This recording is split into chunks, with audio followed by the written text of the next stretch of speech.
തിരുവനന്തപുരം ഇടവ വെറ്റക്കടയിൽ കടലിൽ മുങ്ങി മരിച്ച 10ാം ക്ലാസ് വിദ്യാർത്ഥിനി ശ്രേയയുടെ വിയോഗത്തിന്റെ ഞെട്ടലിലാണ് കുടുംബവും നാട്ടുകാരും. ശ്രേയയുടെ മൃതദേഹം ഇന്ന് സംസ്കരിച്ചു.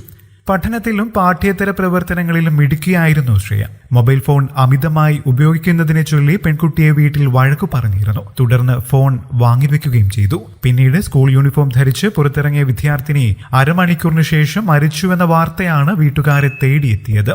ഉച്ചയ്ക്ക് 12 മണിയോടെയായിരുന്നു സംഭവം. സുഹൃത്തിനൊപ്പം വിദ്യാർത്ഥിനി കരയിൽ നിൽക്കുന്നതും കടലിലേക്ക് ചാടുന്നതും മത്സ്യത്തൊഴിലാളികളാണ് കണ്ടത്.